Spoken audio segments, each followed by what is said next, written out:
Selamat datang di Bahasin Buku. Hari ini kita mau ngebahas satu buku yang wah keren banget dan penuh wawasan mengejutkan. Judulnya Originals, How Nonconformists Move the World, karyanya Adam Grant. Intinya sih buku ini ngomongin soal gimana orang-orang yang berani beda, yang punya ide segar, yang nggak takut gitu ya melawan arus, itu bisa bawa perubahan besar. Betul banget. Dan buku ini emang dapat banyak pujian loh. Ada Seth Godin, Malcolm Gladwell, sampai The New York Times juga bilang ini buku penting. Katanya sih bisa menantang cara kita mikir soal kreativitas, soal sukses gitu. Bahkan Sheryl Sandberg dari Facebook, dia nulis kata pengantar kan ya. Dia cerita gimana Adam Grant sendiri itu contoh original. Nggak cuma pinter banget risetnya, tapi juga suportif orangnya. Sandberg juga cerita, buku ini ngasih dia pelajaran penting. Soal pentingnya punya perspektif luas, nggak cuma dalam di satu bidang aja. Terus soal timing, kapan waktu yang pas buat bertindak.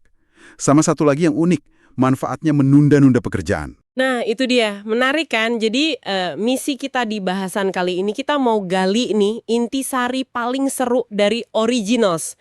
Gimana caranya kita semua ya, termasuk kamu yang lagi dengerin, bisa jadi sedikit lebih original gitu, bisa menantang status quo. Tapi tanpa harus jadi nekat banget atau ambil resiko yang gila-gilaan. Siap ya buat lihat originalitas dari sudut pandang yang agak beda. Oke, ayo kita mulai bedah bukunya. Oke. Pertama mungkin kita lurusin dulu ya. Persepsi soal original itu apa sih menurut Grant? Jadi original itu bukan cuma soal jadi beda aja. Tapi lebih ke gimana kita ambil inisiatif buat bikin sesuatu jadi lebih baik. Dan ini penting nih, nggak berarti harus jadi pemberontak yang nekat gitu. Nah, ini dia nih yang langsung bikin saya, wah kaget di awal buku. Contohnya cerita Warby Parker. Itu kan 4 mahasiswa ya, pengen bikin kacamata murah bisa dibeli online. Mau nantang raksasa Luxottica. Kedengerannya kan kayak ide revolusioner banget ya, yang butuh keberanian super, lompat tanpa jaring pengaman gitu. Nah, ternyata nggak gitu juga. Ini uniknya. Para peneliti Warby Parker ini, mereka nggak langsung cabut dari kuliah atau resign dari kerjaan. Justru mereka super hati-hati. Neil Blumenthal, salah satu founder lain. Hah, itu agak aneh ya rasanya, melawan intuisi gitu. Kita kan seringnya mikir, inovator tuh ya harus all in, bakar jembatan di belakangnya. Tapi ini kok malah kayak main aman di area lain. Tepat, itu dia. Grant nyebutnya konsep portofolio risiko. Ternyata nih, banyak orang yang paling original itu justru ambil risiko yang ekstrim banget di satu bidang. Katakanlah bisnis baru gitu ya. Tapi mereka ngimbangin itu dengan kehati-hatian yang ekstrim juga di bidang lain. Oh, jadi kayak ngimbangin gitu ya? Iya. Risetnya bahkan nunjukin pengusaha yang masih pertahanin kerjaan sampingannya itu 33% lebih kecil kemungkinannya buat gagal. Wow, 33%. Gede juga ya. Berarti bukan cuma Warby Parker dong ya. Ada banyak contoh lain dong. Kayak siapa tuh sutranara Ava DuVernay yang masih jadi publisis. Terus Brian May dari Queen, gitaris itu kan. Dia lanjut S3 astrofisika. John Legend juga. Dia masih kerja jadi konsultan manajemen pas awal-awal ngerintis karir musiknya. Stephen King, Scott Adams yang bikin Dilbert, T.S. Eliot, Sarah Blakely yang bikin Spanx itu, malah Henry Ford juga ya. Masih kerja buat Edison lepas awal bikin mobil. Bener banget. Banyak contohnya. Kata Edwin Land, pendiri Polaroid, kita tuh butuh kestabilan emosi sama sosial dari area hidup kita yang konvensional biar bisa benar-benar original di area lain. Jadi stabilitas tuh kayak fondasi ya buat berani ambil resiko di tempat lain? Kurang lebih gitu. Ini kan ngebongkar mitos banget ya soal originalitas yang katanya selalu identik sama nekat, ambil risiko tanpa mikir panjang. Nah, selain ngelola risiko nih, kunci lain buat jadi original itu kemampuan buat mempertanyakan default. Default? Maksudnya gimana tuh default? Pilihan browser internet. Jadi, pegawai yang mau repot-repot download browser non-standar kayak Firefox atau Chrome, itu ternyata cenderung lebih proaktif di kerjaan. Mereka juga lebih lama bertahan di perusahaan itu dan lebih sering cari cara buat memperbaiki keadaan. Beda sama mereka yang, ya udah pasrah aja pakai browser bawaan kayak Internet Explorer atau Safari. Cuma gara-gara pilihan browser, kok bisa gitu efeknya? Iya, kelihatannya sepele ya. Tapi tindakan mempertanyakan browser default itu ternyata cerminan dari kecenderungan yang lebih besar. kecenderungan buat mempertanyakan default-default lain dalam hidup dan pekerjaan mereka. Mereka nggak terima status quo gitu aja. Oh, jadi kayak kebiasaan berpikir ya? Bisa dibilang gitu. Grant nyebut kemampuan ngelihat hal yang udah biasa, tapi dengan cara baru ini sebagai vujade. Kebalikannya déjà vu. Orang orisinal tuh seringnya ngelihat hal yang kita anggap, ya emang udah begini dari sananya, terus mereka nanya, loh kenapa harus begini? Oke, ngerti. Jadi orisinalitas itu soal berani nanya kenapa sama hal-hal standar, plus pinter ngelola resiko. Tapi nih, tantangan berikutnya. Gimana caranya kita tahu ide orisinal mana yang beneran bagus dan layak diperjuangin? Kan nggak semua ide orisinal itu bagus ya. Kita lihat aja kasus Segway. Penemunya kan jenius, si Dean Kamen itu. Investornya juga bukan main-main. Ada Steve Jobs, Jeff Bezos. Tapi produknya ya gitu deh, nggak meledak kayak yang diharapkan. Nah, ini dia, masalah klasik banget. Seringnya, si penemu atau kreator itu justru jadi penilai terburuk buat idenya sendiri. Ada risetnya Justin Berg soal pertunjukan sirkus. Itu nunjukin kalau kreator cenderung overestimate, menilai terlalu tinggi gitu, kualitas karyanya sendiri, dibanding penonton atau manajer. Kenapa bisa gitu? Ya karena mereka terlalu, terlalu cinta mungkin ya sama idenya itu, jadi kena bias konfirmasi. Fokusnya ke bagus-bagusnya aja, jeleknya diabaikan. Wah, bahaya juga ya kalau terlalu pede sama ide sendiri. Bisa-bisa kita nggak mau dengar masukan atau cari alternatif lain. Betul banget. Makanya, saran dari Grant itu gini, jangan keburu jatuh cinta sama satu ide. Hasilkan dulu yang banyak. Kuantitas itu sering banget melahirkan kualitas. Coba lihat deh para jenius, kayak Beethoven, Mozart, Edison, mereka semua itu produktif banget.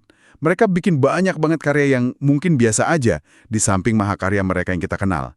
Ada contoh Upworthy itu. Mereka punya aturan, buat satu artikel aja harus bikin minimal 25 judul. 25 judul? Wow. Iya, karena ide pertama itu biasanya yang paling biasa, paling konvensional. Oke, jadi kuantitas itu penting. Terus katakanlah kita udah punya banyak ide nih, gimana cara milahnya? Kalau penemunya sendiri bias, terus manajer katanya cenderung terlalu konservatif, takut rugi, penonton uji coba juga sering nggak suka sama hal baru kan? Kayak Seinfeld itu awalnya ditolak katanya terlalu Yahudi, terlalu New York. Nah, terus siapa dong penilai ide orisinal yang paling oke? Nah, ini menarik. Menurut risetnya Berg lagi, jawabannya adalah rekan sesama kreator atau penemu. Oh, teman sejawat gitu ya? Iya, mereka itu biasanya lebih terbuka sama hal-hal baru, tapi juga punya standar evaluasi yang cukup oke. Yang lebih menarik lagi, kemampuan menilai ide baru ini katanya bisa ningkat kalau mereka baru aja selesai menghasilkan ide kreatif sendiri. Wah, unik juga ya. Jadi mikir kreatif bikin kita lebih jago nilai ide kreatif orang lain. Kayaknya gitu. Mikir kreatif itu kayak ngebuka pikiran kita. Selain itu, orang yang pengalamannya luas, breadth, nggak cuma dalam depth di satu bidang aja, itu juga sering jadi penilai yang bagus. Contohnya Rick Ludwin yang memperjuangkan Seinfeld itu. Dia kan bukan dari divisi komedi sebenarnya. Punya perspektif beda. Atau para pemenang Nobel tuh, banyak yang punya hobi seni yang serius di luar bidangnya. Pengalaman luas ya, ini benar-benar tema yang muncul terus ya. Oke. Terus nih, anggaplah kita udah punya ide yang kita yakin bagus, udah dapat masukan juga. Gimana cara meyakinkan orang lain? Apalagi kalau idenya tuh radikal banget kedengarannya. Ada strategi presentasi yang unik banget nih dari Rufus Griscom, pendiri Babbel. Waktu dia pitching ke investor, dia mulai presentasinya pakai slide yang judulnya, "Inilah mengapa Anda sebaiknya tidak membeli Babbel." Hah? Serius? Kok malah nyebutin alasan buat nggak beli? Itu nggak bunuh diri namanya. Justru enggak. Ini cerdik banget. Grant ngasih ilustrasi, sebut aja efek Sarik gitu ya, nama fiktif sih. Dengan ngakuin kelemahan idenya di awal, si Griscom ini malah kayak melucuti pertahanan investor. Mereka jadi nggak ngerasa perlu nyari-nyari celah lagi, malah jadi lebih percaya karena dianggap jujur. Oh, jadi nggak defensif ya mereka? Iya, kalau kita mulai dari bagus-bagusnya aja, orang cenderung skeptis kan? Curiga, masa sih sebagus itu? Tapi kalau kita jujur soal kekurangannya duluan, itu justru ngebangun kredibilitas. Wah, ini tips komunikasi yang oke banget nih. Selain itu, kadang kita suka ngerasa ide kita tuh udah jelas banget ya di kepala kita, tapi pas disampaikan ke orang lain, kok mereka nggak ngeh gitu. Kayak ada kutukan pengetahuan gitu ya. Tepat sekali, itu istilahnya. Kita dengar melodi lagunya di kepala kita, tapi orang lain cuma dengar ketukan nggak jelas. Kita sering banget ngeremehin seberapa banyak pengulangan atau paparan yang dibutuhin orang lain, biar mereka nyaman sama ide baru kita. Ini ada kaitannya sama efek paparan belaka atau mere exposure effect. Makin sering kita lihat atau dengar sesuatu, makin kita cenderung suka. Oh, jadi kuncinya pengulangan juga ya? Biar familiar dulu. Iya. Jangan takut buat ngulang pesan penting soal ide baru kita. Butuh waktu biar sesuatu yang tadinya aneh jadi terasa akrab. Oke, jadi selain jujur soal kekurangan dan rajin mengulang pesan, ada trik lain nggak buat jualan ide orisinal? Ada konsep namanya radikal lunak. Intinya, gimana kita nyajiin ide yang sebenarnya radikal, tapi dengan cara yang nggak terlalu bikin kaget atau ngancam. Kadang ini artinya, ya kita nggak langsung buka semua kartu di awal. Samarkan dulu bagian yang paling ekstrimnya, kayak yang dilakuin pendiri UBIM. Disimpan dulu gitu ya, bagian paling gilanya. Bisa jadi, atau pakai teknik foot in the door, kayak Letnan Josh Steinman itu. Dia mulai dari permintaan kecil dulu ke Angkatan Laut, baru ngajuin ide besarnya soal bikin markas AL di Silicon Valley. Atau kita bingkai ide baru itu dengan ngaitin ke sesuatu yang udah familiar buat audiens. Contoh paling terkenal mungkin The Lion King. Awalnya ditolak mulu kan? Baru diterima setelah ada yang ngebingkai ulang jadi Hamlet tapi pakai singa. Hahaha, Hamlet pakai singa. Oke, masuk akal. Jadi bikin relate gitu ya? Iya, biar orang lebih gampang nangkep idenya. Sip. Jadi strategi komunikasi ini penting banget ya. Nah, sekarang kita geser dikit nih. Gimana soal timing? Kapan sih waktu yang pas buat bertindak? Atau buat ngeluarin ide? Nah, ini juga bagian yang agak melawan intuisi lagi nih.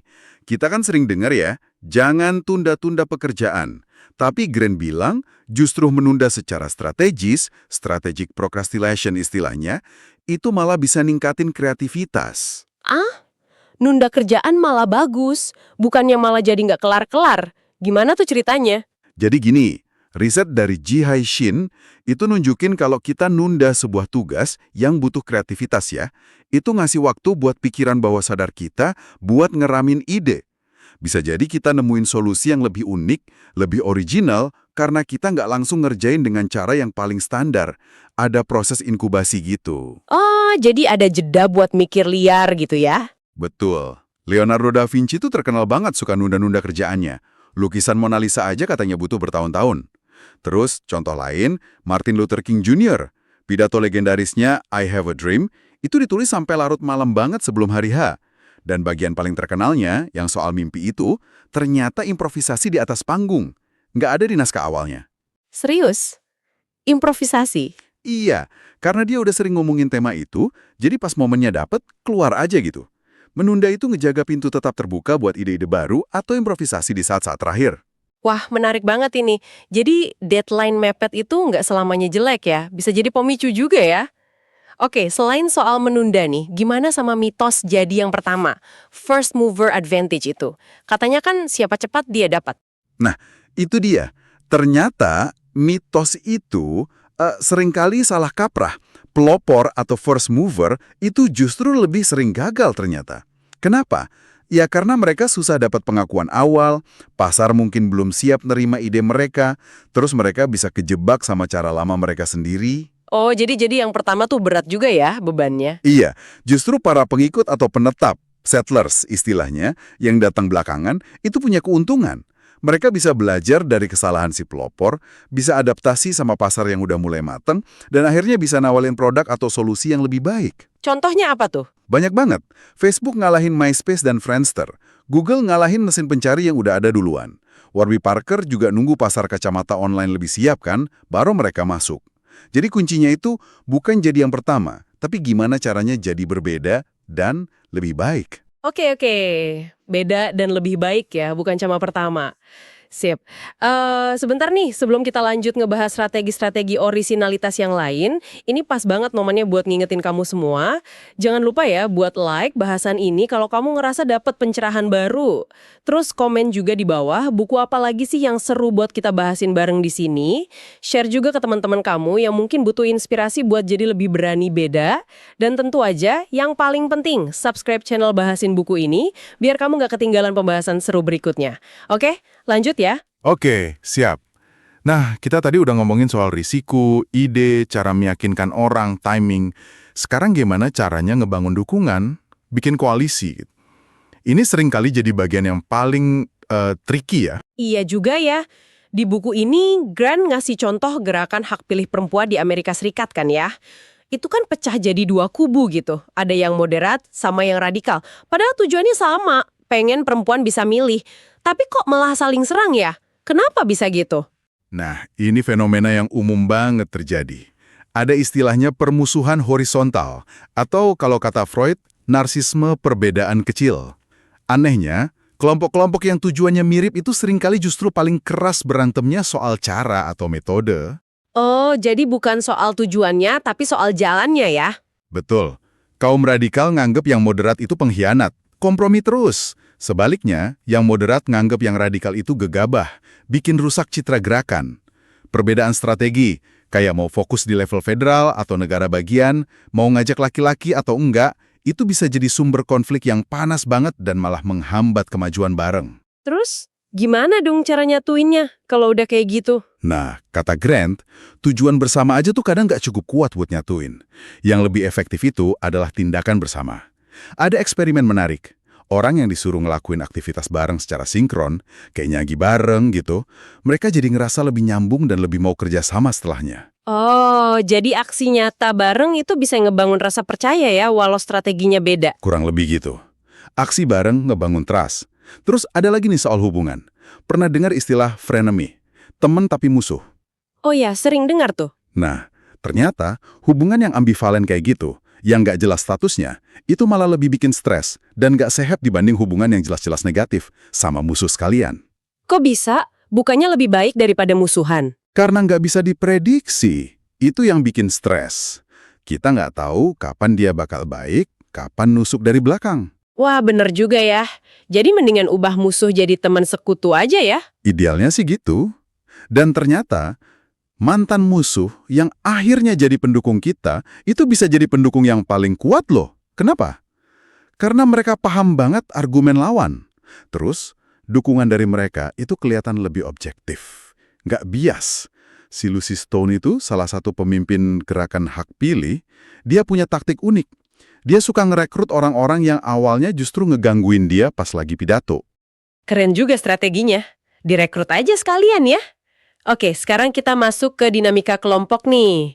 Gimana caranya biar lingkungan kerja kita atau komunitas kita itu bisa dukung orisinalitas? Biar nggak malah mati kutu gara-gara tekanan konformitas atau groupthink. Nah, soal groupthink.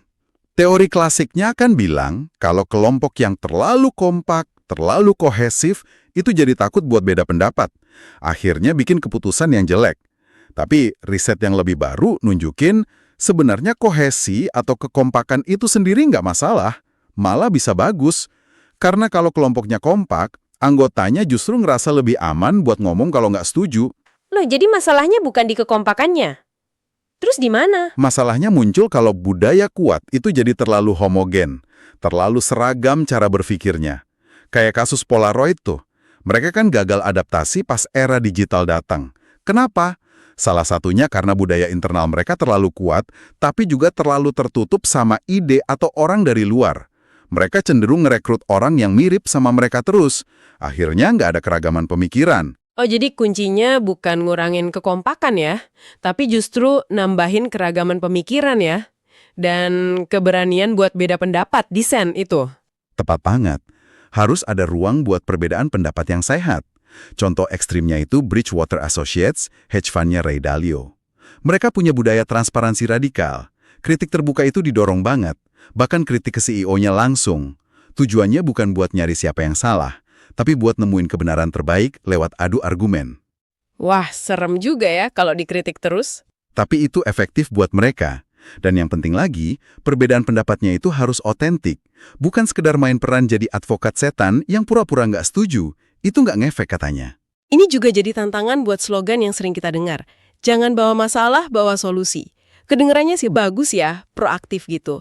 Tapi kata Grant, itu bisa bahaya juga. Karena bisa bikin orang jadi takut buat ngomongin masalah di awal kalau mereka belum nemu solusinya. Padahal kan deteksi masalah sedini mungkin itu penting banget. Betul sekali. Perlu ada yang namanya keamanan psikologis. Orang harus ngerasa aman buat ngomong, buat nyuarain kekhawatiran, tanpa takut dihakimi atau dianggap negatif. Terakhir nih, kita ngomongin soal ngelola emosi. Jadi orang original yang berani beda, itu bukan berarti nggak punya rasa takut atau cemas loh ya. Contohnya Lewis Puh, yang nekat berenang di Kutub Utara itu. Pasti dia ngerasain takut juga kan? Iyalah pasti, dingin gitu. Terus gimana cara mereka ngatasin rasa takut atau cemas itu? Ada 2 strategi utama yang dibahas Grant, ngambil dari risetnya Julie Norem. Pertama, kadang-kadang pesimisme defensif itu bisa berguna. Maksudnya, kita bayangin semua skenario terburuk yang mungkin terjadi. Tujuannya buat apa? Buat persiapan yang matang banget. Oh, jadi mikirin yang jelek-jelek buat antisipasi ya? Iya, buat persiapan. Tapi, strategi ini bisa jadi bumerang kalau kita lagi di fase ragu-ragu atau komitmennya belum kuat, malah bikin makin takut. Nah, strategi kedua, ini soal gimana ngadepin kecemasan pas udah mau maju. Riset dari Alison Woodbrooks nunjukin, kalau kita lagi cemas nih, nyoba buat nenangin diri, tenang, itu seringkali kurang efektif. Terus yang lebih efektif apa? Yang lebih efektif itu justru mencoba mengubah rasa cemas itu jadi kegairahan atau excitement. Bilang ke diri sendiri, wah ini menantang nih, gue semangat gitu. Hah, mengubah cemas jadi semangat. Gimana caranya tuh mindahinnya? Jadi gini, rasa cemas itu ngaktifin sistem rem di otak kita, bikin kita pengen berhenti atau menghindar. Sementara rasa gairah atau semangat itu ngaktifin sistem gas, bikin kita pengen maju, hadapin tantangan. Cara ngubahnya gimana? Salah satunya adalah dengan fokus lagi ke kenapa kita ngelakuin ini. Apa alasan atau tujuan kita yang lebih besar? Kayak si Lewis Puh tadi. Pas dia mulai ragu karena dinginnya air, dia ngingetin dirinya lagi soal misinya, soal perubahan iklim, soal ninggalin warisan positif. Motivasi dari tujuan yang lebih tinggi itu bisa ngalahin rasa takut sesaat.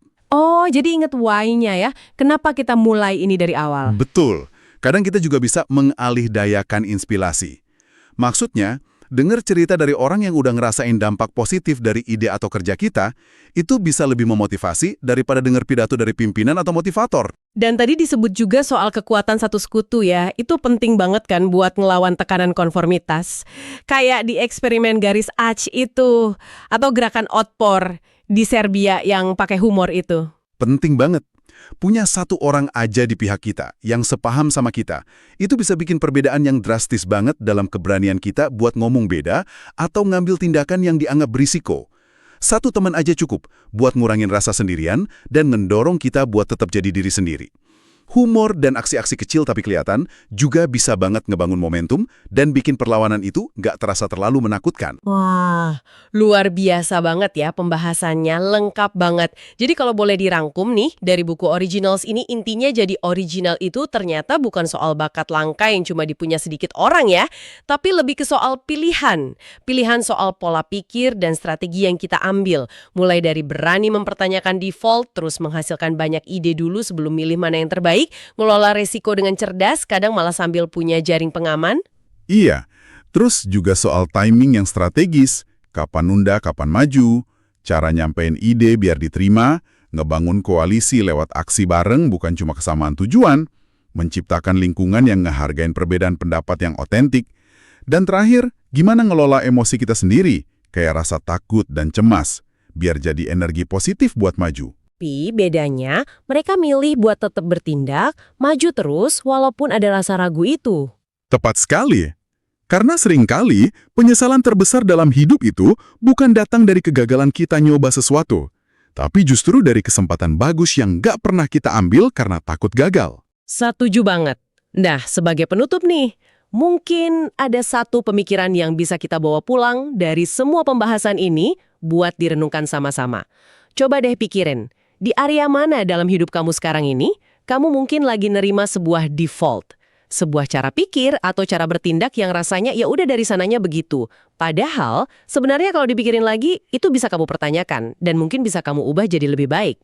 Langkah kecil apa ya yang kira-kira bisa kamu ambil minggu ini buat mulai nyuntikin sedikit aja orisinalitas ke dalam area itu? Pertanyaan yang bagus banget tuh buat jadi bahan refleksi. Semoga ya, pembahasan kita soal buku originals ini bisa ngasih kamu perspektif baru dan juga inspirasi buat jadi sedikit lebih original dengan caramu sendiri tentunya.